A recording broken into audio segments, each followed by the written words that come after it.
Welcome to Title Talk, a podcast for real estate investors where we cover tips, tricks, and trends in the industry. This podcast is all about providing valuable insights to help you maximize your investment opportunities. Whether you're a seasoned pro or just getting started, Title Talk is the place to stay in the know and get inspired. So grab your headphones, tune in, and let's talk title.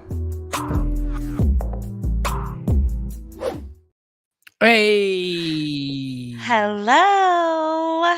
How is Dena. everybody? Well, I'm okay. I don't know how everybody's doing.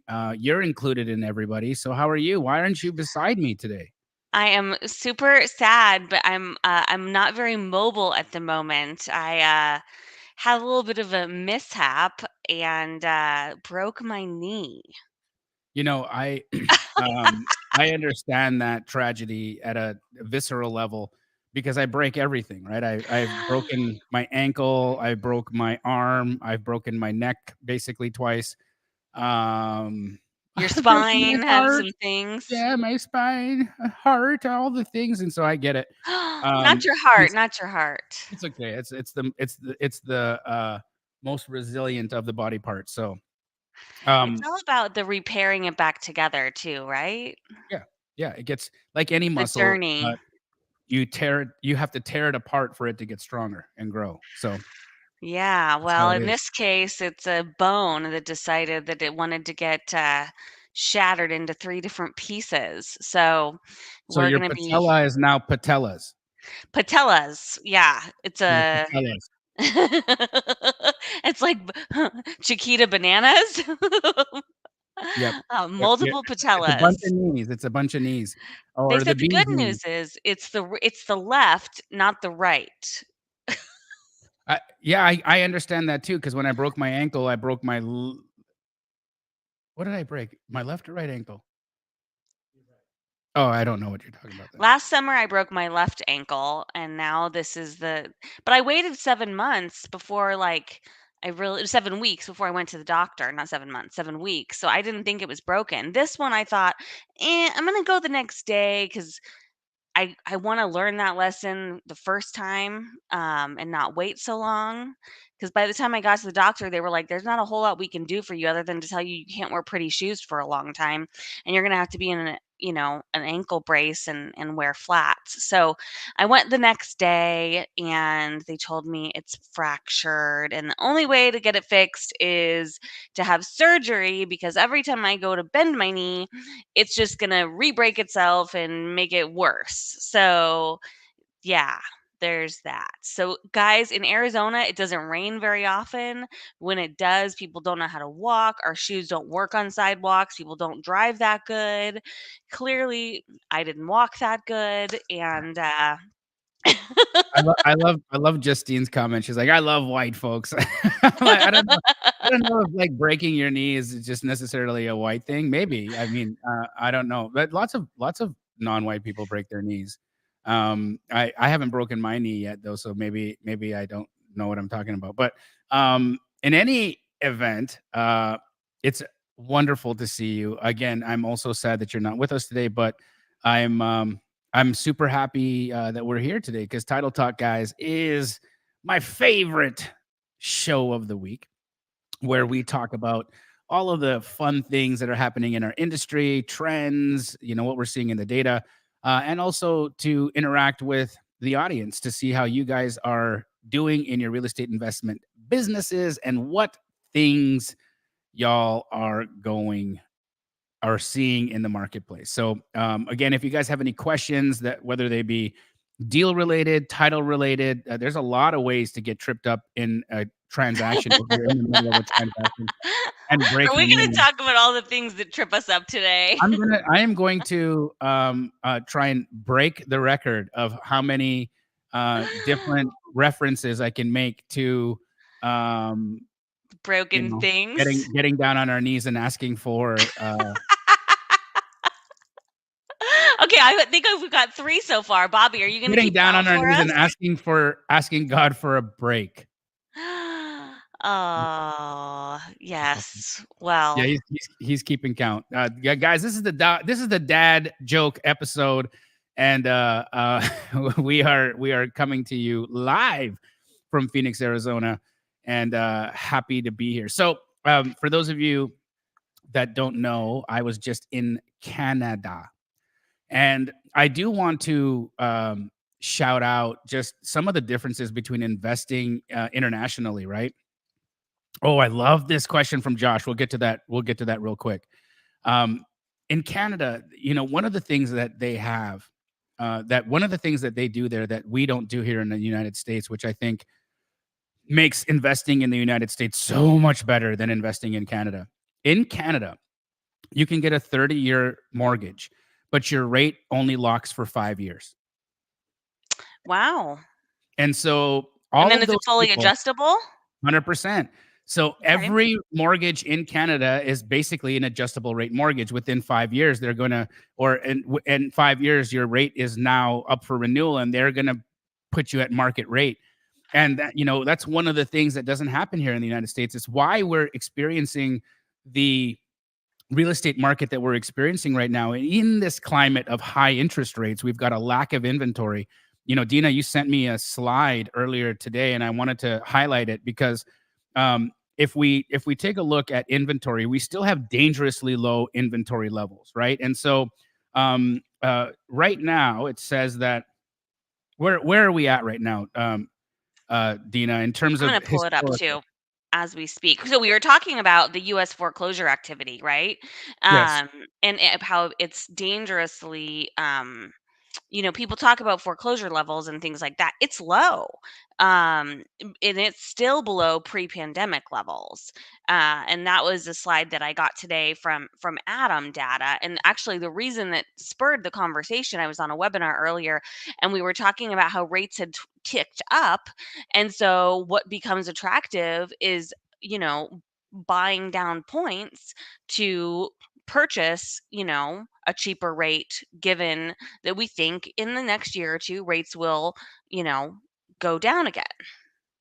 And yes, and I want to it, Justine said dangerously low. Yeah, here's why I think it's dangerously low, and thanks for calling that out. I believe it's dangerously low That because counts as number 4, yep, danger, danger. yep, yep, dangerously low, like Dina's knee was to the ground. Um, well, just like her knee, when you have inventory levels that low, things can break. And essentially, why we haven't seen this a decrease in real estate values, which, guys, come on. If I was a betting person, right? If I was in Vegas and they were saying when rates started creeping up and then spiking the way that they did, if somebody was to ask me, hey, if interest rates get to 8%, what's going to happen in the market? And if I had to bet that prices were going to drop dramatically, I would have put that bet. I would have bet $500,000 on that, on prices dropping significantly, and I would have lost the $500,000 because that's not what happened. And it's this artificial prop, and it's making inventory low because of this artificial prop. Now, here's what's interesting: those cheap rates that Canadians experienced in 2020, which we experienced here in the United States and into 2021, where nearly 70% of US households either refinanced or bought a new home. And so that 70% of US households have a rate between 2 to 4% interest, meaning that and those people right now aren't really interested in selling unless there's a forced reason. Everybody else, the other 30% that don't have those, great rates, or maybe own their house outright and would be cash buyers for their next property. Yes, they're trading, but that's a small amount of people. And that's why I think that's a dangerously low inventory, because it makes us so vulnerable to a number of things. Okay. Let's just say, for instance, rates get to 5.5 when the Fed starts finally dropping rates. Now, if that happens, if rates get to 5.5, the people who have a 4% mortgage, what's the gap? 1.5%. How many of them will come and bring or list their properties on the market? And what will that do to pricing? What will that do to demand? And as we continue to get lower and lower and lower in interest rate, what will happen to all that pent up stored inventory? And I call it pent up stored inventory because the American family or the American homeowner trades homes on average every 7 years. Is that data that you would confirm, Dina? Yeah, absolutely. Right. So Do you want me every to share one of those slides that I please, was, I would love it. I would let me love see you if I to. can pull those up.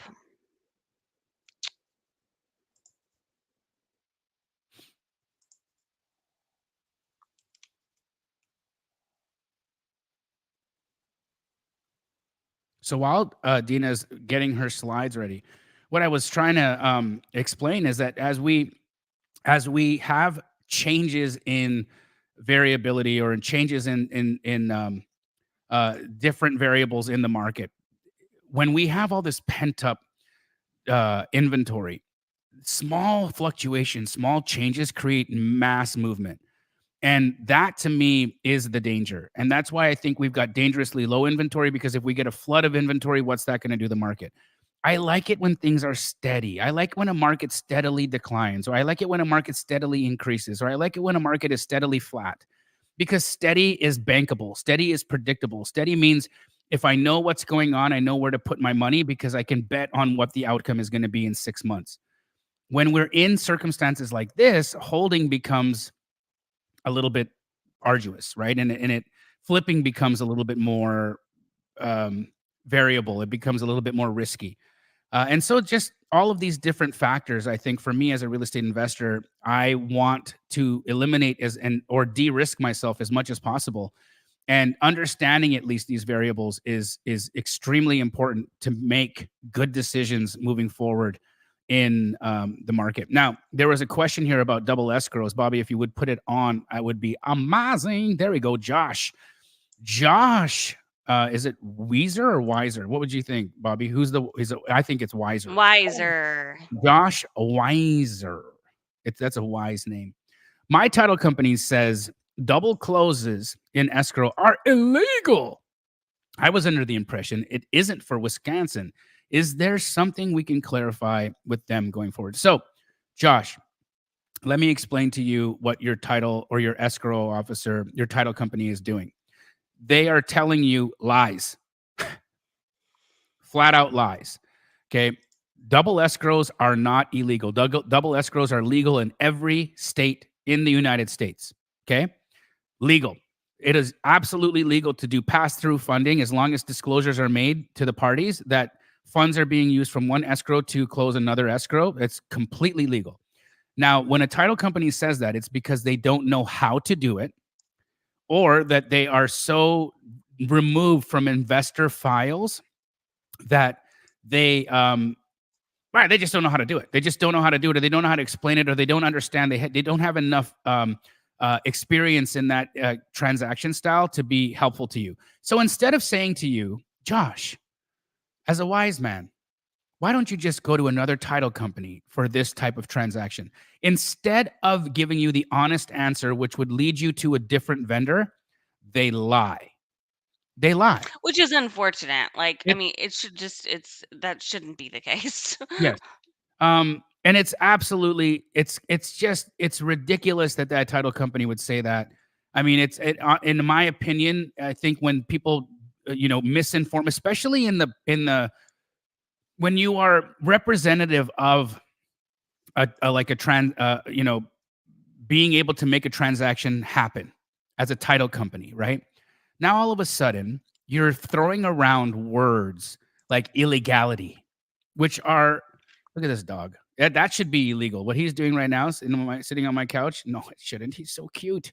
He's illegally cute. He's so But cute. it is absolutely not okay for them to misinform the public about how what the legalities of a transaction are. Because what if it was your seller, Josh, who called a title company to ask because you're intending to close the deal using a double escrow.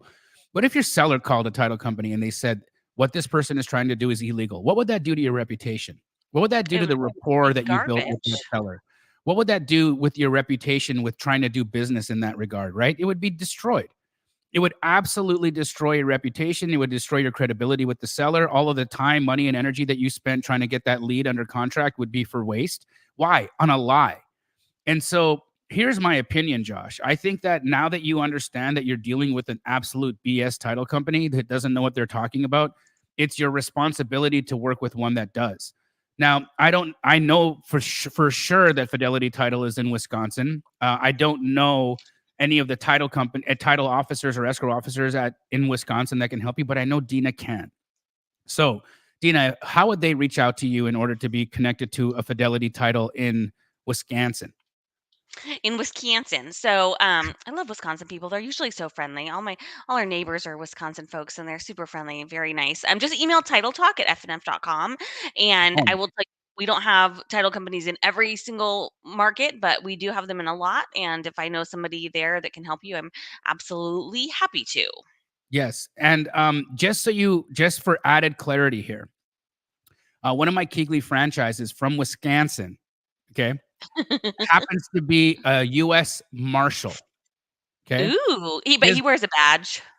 he's actually one of the guys that does fugitive apprehension. So when there's bad guys on the loose and they're like playing duck duck goose or hide the kneecap, Oh, when bad they're boys, what you yeah, gonna yeah, yeah, do? exactly.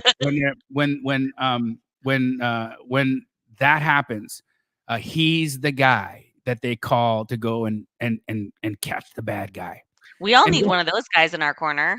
absolutely. And guess what he does in Wisconsin? Double escrows. So do you think that a US Oh. Marshal on a fugitive apprehension team would be doing anything that was illegal? Just saying. So it's really important that everybody who's watching this right now vet your vendors. Vet your vendors, guys.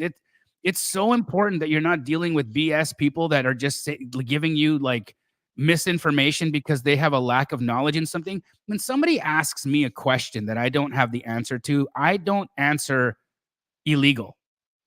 I say I don't know. I don't know. Yeah. You know what? I just don't know the answer to that. I'm happy to find out for you. Or if I do know, but I don't want, maybe I don't want to tell you because I don't want to lose your business. I would say, unfortunately, we don't do that type of transaction. I'm not going to forward you to where you could do that kind of transaction. I would just tell you, unfortunately, we don't do that kind of transaction. Now, if you want to go and find somebody who does, it's your call.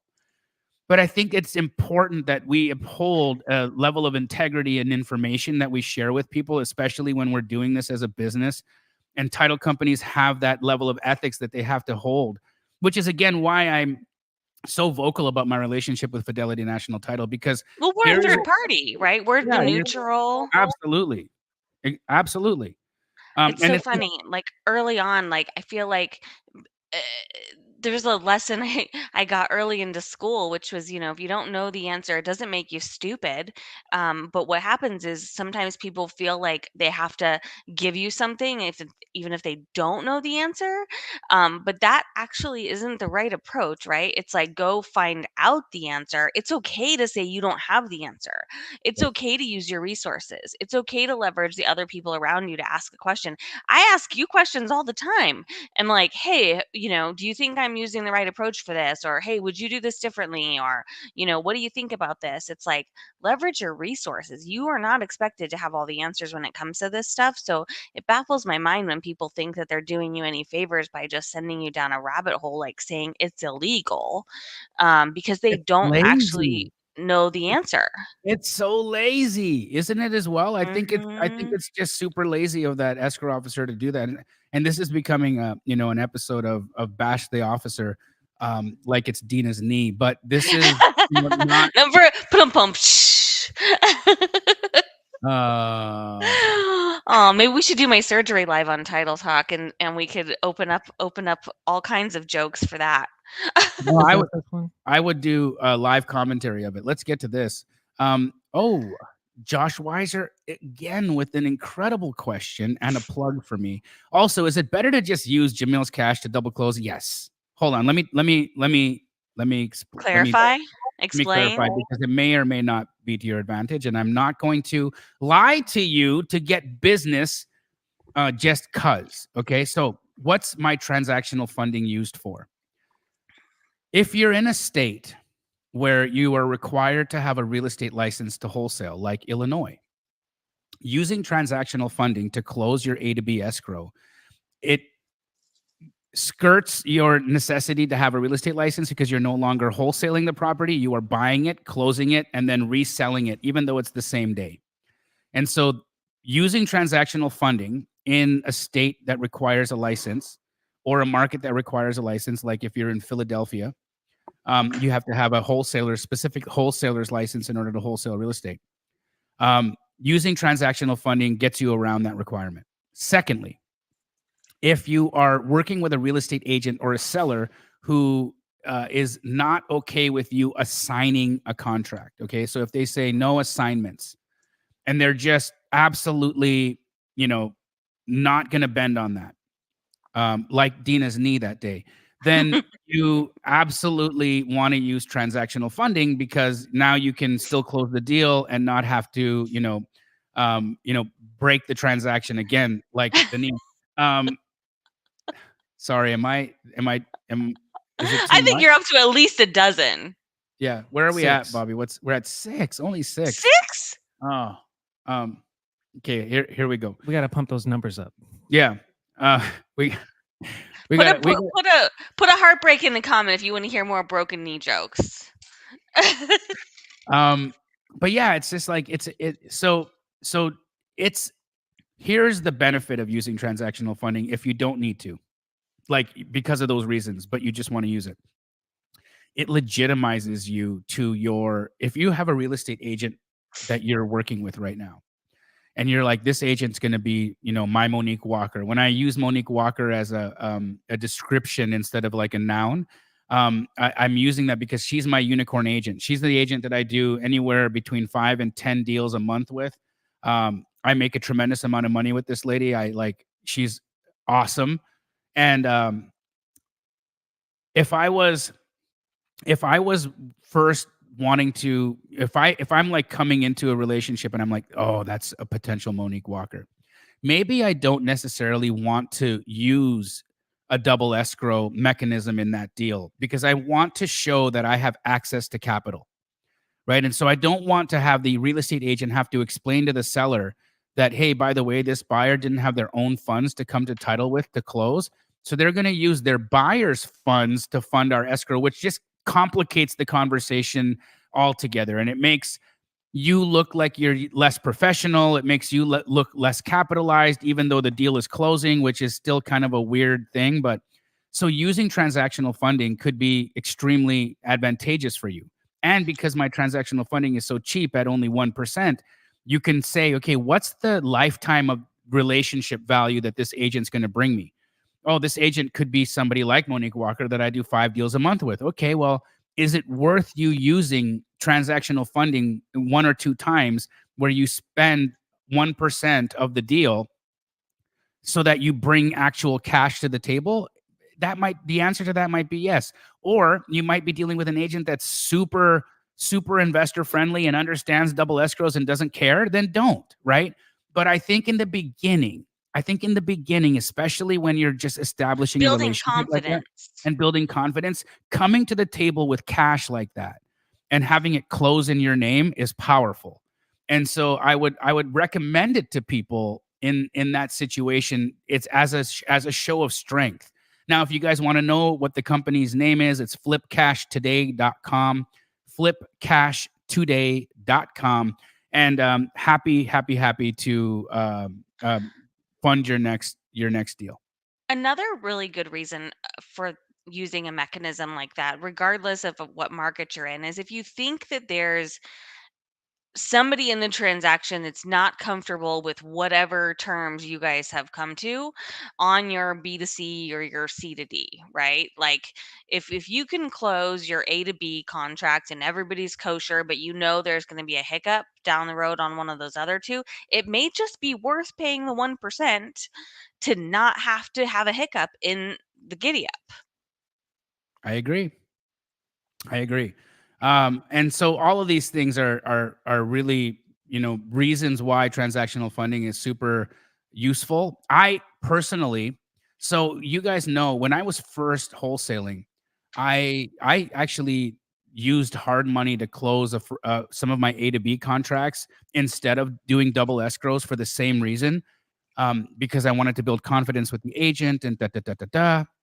But closing in hard money was so expensive because Mm. I had to pay a point origination, then I had to pay, 1 whole month's interest. I had to pay the lender's policy. There was just so many closing costs that were associated with that made that whole thing just a complete headache, and so, again, transactional funding, super easy, inexpensive, legitimizes you in the transaction, and it's in my opinion, one of the shows of strength that you can bring to the table when you're an aspiring or a brand new wholesaler. And what's a qualification of transactional funding? I mean, just out of curiosity, what's it take for somebody to qualify for that? Um, they have to have a buyer. So they need to have a buyer that is coming to the table to close that transaction. Okay. How do they So prove that? we got to see the contract, and then we have to see that they've deposited earnest money. Okay. And so it needs We to love be, it when they deposit earnest money. yes, it can't just be a contract to sell to a buyer with no EMD in place, and that contract has to be non-contingent before we'll fund it. Okay. So there's just pieces that need to be there, right? So we need to see that your B2C it has no contingencies, that EMD is in, and it needs to be within 72 hours of the original contract close date. If all of those things line up, check, check, check, check, you can use transactional funding.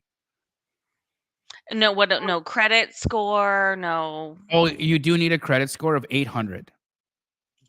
Absolutely not. Just a joke. I was I was I was waiting to see if, you would break the silence, but, Sorry, I knew that couldn't be true. unfortunately, you kneecapped me there. Hey, Ba-dum-bum. yeah, yeah. So, has anyone told you lately that you look a lot like Nancy Kerrigan? No, No? I find no. that Tanya Harding to believe. Come on, that That was was a like reach, 8.5. Oh, Bobby doesn't even give Oh, you a whole What is point it? for that one. oh, I think laughter dang. is the best medicine. The other day we were my dad was laughing at this whole thing that happened to me, and we were leaving Diane a message, and I said, "My dad's got a message he wants to leave for you." And he said, Di, if one more thing happens to this girl this year, it's just going to be like one of my racehorses where you just put a bullet in him and put him down." And he Wow. just made me laugh. It was he was being funny, right? Of course, of course. And we were just laughing our butts off. And I think laughter is the best medicine when weird things happen. Absolutely. Um, I can just hear it now. I love your dad, by the way. I've had an opportunity to have dinner with him twice, and he's incredible. But I would just imagine when he was young, every time you guys would mess up, and he would just be like, "Euthanasia, euthanasia." That's his answer. It's euthanasia. That's how we're dealing with you today. No, he's like, what? He's like, it's just like putting a horse down. I'm like, really, really? My goodness. My goodness. I don't I think we just could hear- fix my knee with a bullet, though. That's no, not. No. no. But it depends on where the bullet was placed. Because if it was square in the forehead, I think it would be fine. Because you wouldn't have a broken kneecap because you would be deceased, right? So, That wouldn't be very fun. no, it'd be terrible. But at least the pain would be gone. That's true. That's Yeah, true. yeah. This is dark. It's getting dark. Yeah. Guys, put your title questions in the chat because I'm going down a dark path here. Okay, And I'm gonna share my slides. share your slides. Yeah, let's share my slides. Let's go down a happy path. Happy path. So when you did fall in the rain, would you say that you made a slide? I mean, if there's probably a video on this, I think there was Nine. no slide. It was more like uh, it was a pretty good fall. I'd say it was a pretty good fall.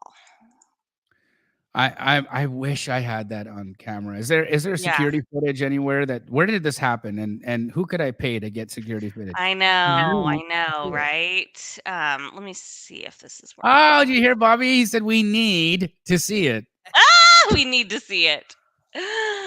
Yes, we do need to see Don't it. don't Well, it was one You'll of do those, better I'm than me, a Bob. purse in one hand, I'm talking on my phone in the other hand. It was not a glamorous Your joke situation, needs to be worse than mine. Oh, that's good. but I it was was okay. definitely not that glamorous. Okay, wow. Okay, so inventory is still historically low. Yes, this is what we know. And this data said, what does it say? What is it telling us? So this is talking about as of February 16th, which was just a few days ago. We're comparing the same week of 2023 to right now compared to 2019. So we were down 40% in 2019. So imagine pre-pandemic versus where we're at a year ago. So we are Right. still at historic lows as far as inventory goes. So just kind of like a reminder as far as our inventory is very tight nationwide. This is not a local stat. This is a nationwide stat. We were also talking about nationwide, foreclosures and how the foreclosure activity it has increased from 2022, but it's still way below the norm. I mean, look at this 2010, we were at 2.9 million. I mean, there was a moratorium on foreclosures in 2020 and 2021. I mean, we're not much higher than that right now. Yeah, so that's interesting, right? Because it's really funny. I love when I'm right. Because I was one of the few that wasn't saying, "Oh my goodness, guys, the pandemic is that when we lift the moratorium on evictions or on foreclosures, there's going to be a wave of foreclosures." There were so many people talking about the tidal wave of foreclosures that was going to come to the market, and I was like, "What are you talking about? How? How are you?" First, where and how do you expect this to happen given the fact that so many people have equity in their homes? Well, that's Tremendous the amounts biggest of piece equity in right their homes. now, right? Right, It's the equity piece. I mean, I think the reason the numbers were so high before, when we're looking at because there wasn't equity. 2015, nobody had equity. And so that is the driving force that's keeping foreclosures out, because if somebody is in trouble, say they're 3 months behind on their payment, they're not gonna foreclose on that property, they're gonna sell their house to Jamil. Right. Right? Because that's how you're not gonna leave your equity in the house and let it foreclose and just be a dodo bird. No, you're gonna sell your house to the highest cash offer, and you're gonna get out of your situation and move on. And you're gonna make a ton of money on the appreciation in your property in the meantime. Just because you're in foreclosure doesn't mean that you get to forfeit or you have to forfeit your equity. That's not how it works. And so Well, and there's that's this. why everybody can win in a market like we're in today, right? Correct. You're helping solve somebody's problem. You are getting them out of a situation that they obviously don't want to live in their house for whatever reason. They have some equity. You can make money, they can make money, everybody can move forward. Why do And the you need to inventory is now going to be on the market. Bobby had a great question. You should type it and put it in the chat, but you can't come in because it's gonna be like me asking a question. Oh, that's true. But Bobby asked, why do so many people have equity now? And it's because we've seen Appreciation. the appreciation has been record breaking, right? Bob, when you look at where pricing was after the crash, right? So if we look at 2010, which I would call the approximate bottom of the market, right? 2010, 2011 was the bottom of the market. Many people, Mhm. foreclosed and lost their homes or Short whatever at that point, sold. short sold, whatever it was that got them out of their properties. When you take a look at the number of people who then re-entered the market after that, and let's call that time 2015 to 2017, all of those people had a dramatic increase in equity in their properties, especially during the boom of the pandemic, right? And so we've got this huge pot of gold that most homeowners are sitting on right now, which is helping them with inflation problems that we've had. It's helping them with cost of living situations that have all gone up. It's helping them with any life stressors that are coming on up, into their world, like death, divorce, sickness, all of Broken those things. knees. broken knees, all these things that typically make people or force people into a sales situation. Well, now at least they're walking away with money. They don't have to be foreclosed on, and it's a great it's a great saving grace for how many people, right? How many people are going to be going through a tough situation who are going to be saved by the equity of their homes? It's I have a great. follow-up if you guys are Yeah, down. please. So equity, as I understand, is like how much money you've paid down your mortgage, right? And so when your property appreciates, but you're paying the same amount, you end up with more equity than if it had depreciated over time? Or is your equity the same, but it's a different percentage? Well, I no, love your thought process in this. There's one go teeny ahead. bit of a tweak. You want to tell them the tweak? No, go ahead. I want to hear where your thoughts are on it. Yeah, so your thought track is 100% on the right path, Bobby. It's your equity is the amount of money that you paid for your home, right? Less what you owe. So if your home is worth more now because it's appreciated in value and or because you've paid down your principal, your equity is going to be going up. Right, It could and be one or to the add, other. I think there was one correction in what you said. It's what your property is worth now minus what you owe. What you So owe, yes. right. So it's current value minus what you owe it. Not so much about what you paid for it, because you could have paid X Yeah. number of dollars and put a whole bunch of money down, and you'd still have equity in the property because what you owe is lower. Yeah. Right. For instance, let's look at my LA property. Right. I paid $2 million for my LA property. Okay. Today it's worth $2 million, maybe less. Right. So it didn't appreciate at all. Right. But I put $500,000 down on it. So I owe $1.5 million on the mortgage. Okay. So I've got equity of $1.5 million. My equity didn't go up at all. I've maybe paid down 70 or $100,000 in principal pay down, maybe even less because of how the amortization schedule is. So, but yeah, equity is value minus debt. Dope. Yeah, I didn't know that it was like a math equation like that. I thought it was just a flat number of how much you've paid, regardless of how much it's worth. But that makes sense. Yeah.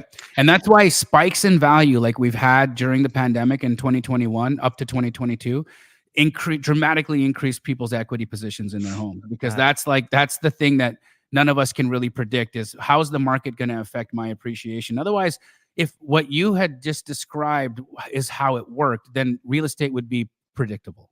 Yeah.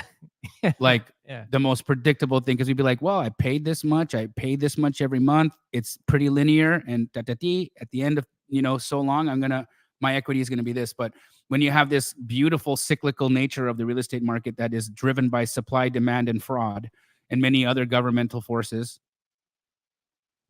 you've got this complicated web of how the real estate market unfolds. And so Well, it takes years and years and years before most mortgages allow you to pay down your principal too. right. So Yeah, you and could that's be making a big payment every single month, but you may not see that depending on your type of mortgage for 25 years. right. For instance, like how much of my $2 million nine, LA yeah, place, I make a $9,800 payment every month on that house, right? How much of that actually goes to principal? $100. Maybe 1,000, maybe Yeah, where less. does the rest go? Interest, because they make you Ah. prepay all the interest. And that, bro, mortgages, they're Mhm. they're scammy in how they Pretty do the sneaky. application, because an amortization schedule works this way. The majority of the money that I'm paying, like it should just be equal across the table. Every month, this much goes to equity, this much goes to interest. That would be like how it should be done. That's what I think many of us Mhm. wish it was done. It's not how it's done. An It's not. amortization schedule has you prepaying all the interest that's going to be owed on that mortgage in the beginning. And then at the tail end of your mortgage is when you start paying down principal. And why do banks do that? Because they know that the average American changes their house every 7 years, and they don't want you to pay down principal. They only want you to be paying interest. So And you that's why a lot of essentially people do like principal only payments or interest only payments because they know that a lot of it's not going to principal anyway. exactly. So that's just Yeah. how it works. Thank Yeah, you, guys. of course. We've got some more great questions in here. What is the difference? What He was the- explaining the Adventures of Keithias Yeah. was explaining my question. Yeah, awesome. what is the CEO saying? Or that's not a question for us, is it? No. No, I don't think so. Okay. Monopoly on money. I don't Yeah. know. It's just a statement. It's a statement there. But yeah, that's, essentially how this is playing out. Look at this, guys. Here's another thing that I think we should all be paying attention to is how dramatically different these estimates are. Right. So Zillow, they predicted a 3.5 or 3.1% increase. CoreLogic 5.5, Black Knight 5.6, Freddie Mac 7. And then what was it really? So here we go. Goldman Sachs, hold on. What was, there was another Zillow slide, before was 3.1, and then they go to what? 3.5. 3.5. Okay, so that's their current forecast. If you see, NAR had predicted zero point 0.7 originally, and now they're more optimistic, thinking that we'll have a 1.9% of price appreciation. But guys, all of this is incredible because at the end of the day, we see a net positive real estate market going into 2024. There is Yep. no signs of a bubble bursting. So be very mindful of the social media accounts that you guys are following. Be very mindful of the people that are disseminating information out there because there's a lot of fear mongering for courses. There's a lot of fear mongering for you to pay for this like secret thing that they know that nobody else knows. At the end of the day, real estate is what it is. We all know what we need to do. We need to find opportunities. We need to get those opportunities at good prices, and then we need to be able to figure out what our exit strategy is going to be on that in order to realize our profit. And that's how you make money in real estate investing. Okay. Now, of course, there's going to be nuance in what lead generation strategy are you using, and maybe somebody's got like some really secret or really great strategy that they use. Like me, I use agent outreach and I use AI to help me do that at scale. Okay, cool. Not everybody does that, right? A lot of people started copying what I did and what I teach, but they can't really do it the way that I do it because they're diluted versions of what I have always been doing and winning at, right? So just be careful. I'm not telling you to only learn from me. Of course, that's not true. There's so many brilliant people out there. I would say, but do your homework, right? See what their track record is. You see how they're doing business currently. Are they currently wholesaling? Are they currently buying? You look at Pace Morby for that matter. You can check his social media, and every other day the guy's signing a HUD. Every other day he's purchasing a house. He's a real real estate investor, so you can trust him because he's like, okay, he's actually doing the business, right? You come into my office and you see how many deals we're closing. You can see, okay, this guy's actually closing business. I'm here with the marketing person at my title company who, if I wasn't doing business with them, she wouldn't be here right now.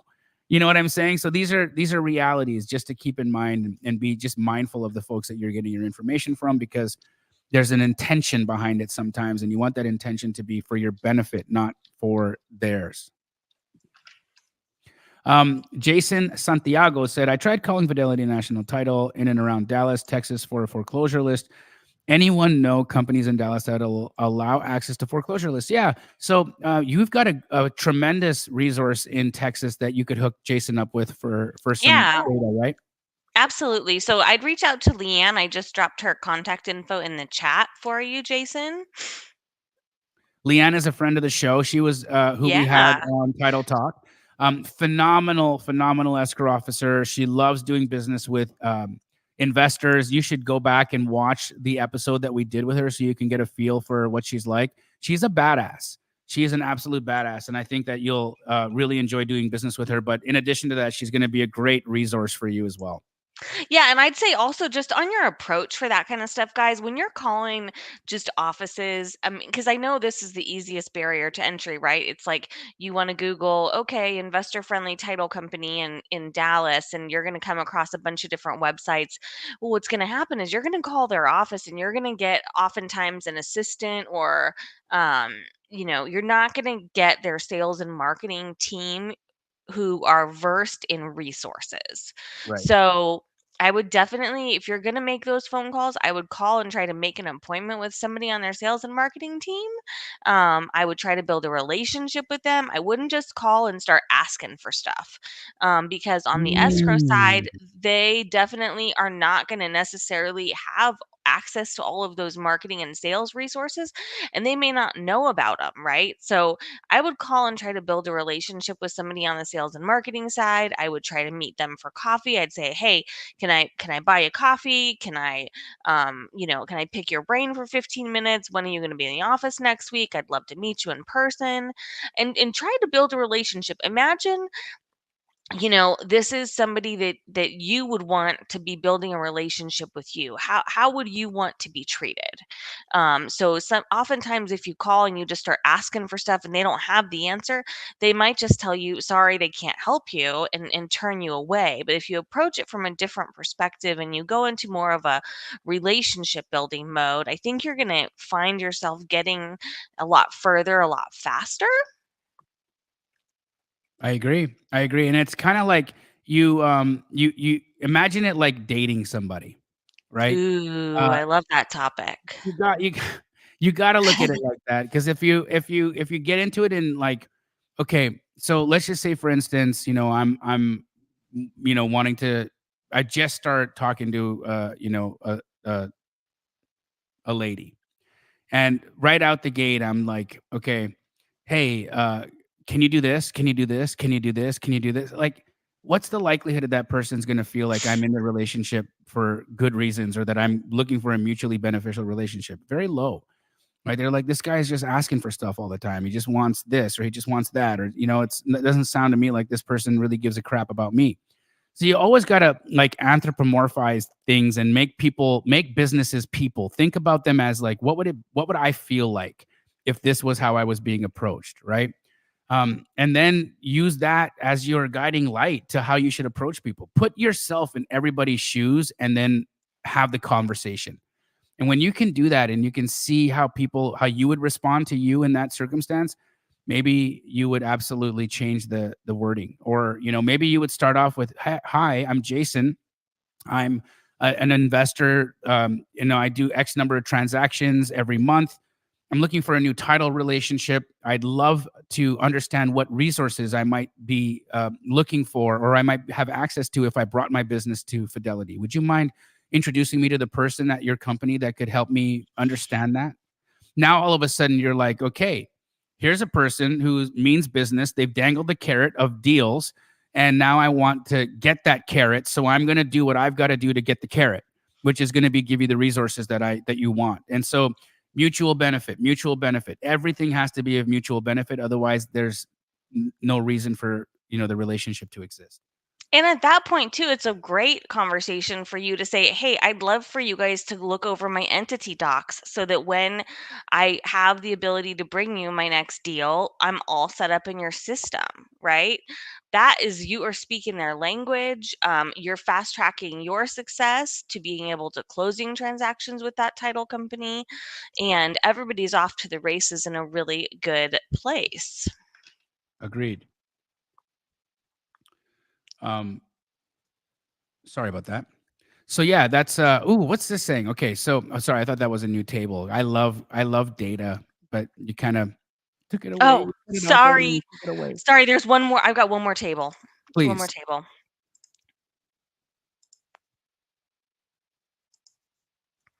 We're Mm, talking about rates. So originally we started the conversation talking about how in Canada, every mortgage has a point where it is going to adjust, 5 which years is is the what max. got us on this topic. Absolutely. And so, looking at that, I think, one of the advantages, especially of understanding mortgage rates and all of that, if you see this right now, right, they're forecasting that by January of 2024, Q4 of 2024, will be at a rate of 5.8. I think it might be even a little lower by then. I hope it But is. if we're at 5.8, right, the gap from 4.5 to 5.8 is not very high. And that's going to mean that there's going to be a lot of people that are going to make that decision to sell that property, because they're finally in a spot right now where it makes sense. And they're not going to lose as much as they had initially thought they were going to lose by trading into a higher rate mortgage. So, these things are really important to keep in mind as we navigate the next year. Um, Especially if you're wholesaling, especially if you're fixing and flipping, and if you are doing any quick exit strategies. Now, on the flip side of this, I've been running my pad split model, which man, they're sitting at 99% occupancy right now in Phoenix. which is crazy. I mean, it's amazing. It is Uh, amazing. it just It means is. we have an affordability issue too, in my opinion. We do. But as an investor investing in this model, I think that everybody who's watching this right now needs to understand the metrics behind co-living and whether or not, guys. First, I'd love to help you guys get a relationship with Pad Split. So if you'd like to connect with somebody there, do we have a place do we have a link for them by chance for that? If they wanna work or talk to somebody at Pad Split, Bobby's gonna look for that. But here's why it's important. So if you're wholesaling right now and your fix and flip numbers are tight, right? Let's just say, for instance, you're in a deal, it's a little tight, but you know that Pad Split's in this market and you know that Pad Split's at like 95% occupancy, and you understand their, dollar per week rental amounts. You can give somebody a pro forma that can show the cash on cash return of investing in this property using a co-living model. I purposely overpaid for a property earlier last year so that I could see if the pad split model would actually work as a viable investment. Now, right now, my cash on cash return on that property is the highest I've seen in any deal I've ever done. Ever. Mm. Ever. In addition to getting depreciation, which is going to save me on taxes, I'm getting mortgage pay down, which is incredible because the tenants are paying my mortgage. In addition to that, I'm cash flowing. I'm on a hard money loan on that property at $1,500 a month, and right now my monthly cash flow is like $5,000 on a hard money loan. That's So, crazy. Honestly, Dena, it is nuts. Let me just work the math out for you guys. So, $100,000 in the renovation, okay, guys? I had to put $20,000 down to purchase the house. And Okay? this is the one that he overpaid for, I remember? overpaid. Okay, so I'm into the house for $120,000 cash. Okay, right now it's after mortgage. After I pay the mortgage, it's cash flowing around $3,800 a month. Multiply that by 12, that gives me $45,600. Okay, divide that by the $120,000 that I'm in to it for. That's a 38% return. 38% return. What you guys tell me, what Ponzi scheme is giving away 38% ROI? Cash on cash. Where? Doesn't exist. It does not exist. So if you can present a deal to your cash investor that can give them a 38% cash on cash return, smart money is going to listen to what you have to say. Truly, they will, because you are speaking their numbers. You are speaking the language of mathematics. And anybody that's an investor wants to hear that you understand the language of math. And if you do, amazing. Guys, if you want to learn more about the co-living model so that you can give better performance to your investors on your wholesale deals, right over there is a link in the chat. Click on it. Have a conversation with the people at Pad Split and find out the occupancy rate in your town. Find out what the average room per week rent rate is in your town, and start working up, and then find out where the majority of their properties are clustered. For instance, I can't do a co-living model in my neighborhood over here. It would never work. But co-living models work really well in the west side. They work really well in the south side. They They don't weren't work really well. great near colleges. Correct. So these are just really important things to think about as you are presenting your opportunities to your potential buyers. And actually, if you guys are local, Pad Split doesn't meet up every single month. The next one is next week on the 28th. It is in Tempe at Four Peaks Brewery the 28th, I believe, which is next Thursday at like 6 o'clock. You can just show up in Tempe and go make some friends. I would highly encourage you to do that. Yes. And also they're paying for beer. Yeah. So why wouldn't you want that? Bruise? like your Deals? knee. Hey. Boo, bruises. Oh. I will say I'm pretty pleased that it's only like 4 times larger than my other knee, so I'm happy the swelling is going down. So it did grow, like your knee grew in size when that happened? Oh my gosh. And you waited a day to go to the hospital? Yes, because I mean, it was like at night, and I'm like, it can't be that bad. And then I'm like, the next morning, I'm like, it doesn't look that good. I probably should go see somebody. And then they were like, oh, you broke it really good. I'm like, well, is Did you that? walk on it getting to that Yeah, appointment? I drove myself. Man, she is a badass, like, for honestly, like, I am such a baby. So, I just wanna talk injuries, look at my thumb. What'd you do? So, you know how, like, most, businesses these days, yeah, check this out, right? So, you know how, have you ever bought something from Walmart or Target or something, and you go to open it, and then they've zip tied the entire effing product to the Yeah. cardboard? Like, okay, how is it that I can rip through the cardboard Before you get the zip ties before I off. can get the zip ties off? Anyhow, so Yeah. I don't understand the logic behind all these zip ties, but it's happened. Now, as I was walking, I why I was even doing this is I rented an apartment in Canada where my daughter lives because I made a commitment to my kid. Was this the beanbag stuffing incident? No, this is separate. Okay. I made a commitment that I was gonna spend a week in with her every month, um, until she's, 18 years old. I'm gonna go and spend a week with her every month. That's So awesome. yeah, just so we can do dad stuff, right? And That's awesome. she's 14. She needs more dad in her life. Previously we would see We each all other do. like 3-4 times a year. And so like this is just gonna take it to the next level. I have to show up for my child. And Good so for you. of course I don't need to be clapped. I just it's what it is. It's important to do that, right? So um anyhow, I'm trying to I'm trying to free the cutlery from its bondage of zip ties. And I'm using a knife to get, you know, So through this is the an apartment that you're renting on a permanent basis so you can spend a week a month with her. correct. Got it. Correct. Cool. Okay, makes sense. That's why you have to have real knives. Yeah, that's why I was had to have real knives. And so we just this weekend we went shopping or the last week we went shopping and bought all our furniture. We bought dishes, coffee maker, new beds. Like we just went and you had to basically furnish a new home, right? Yeah.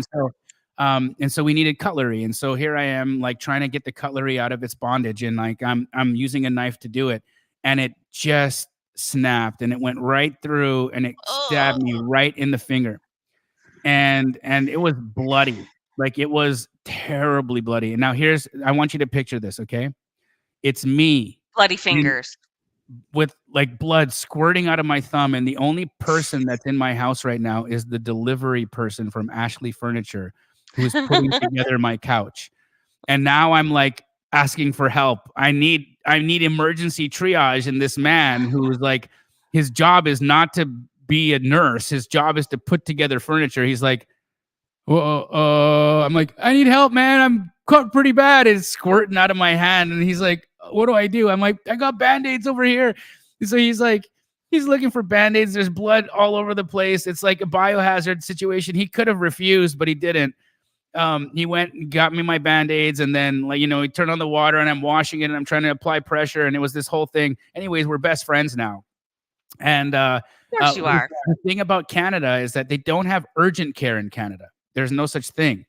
And they only have walk-in like doctor's offices where you can't get emergency stitches or anything like that, and then hospitals.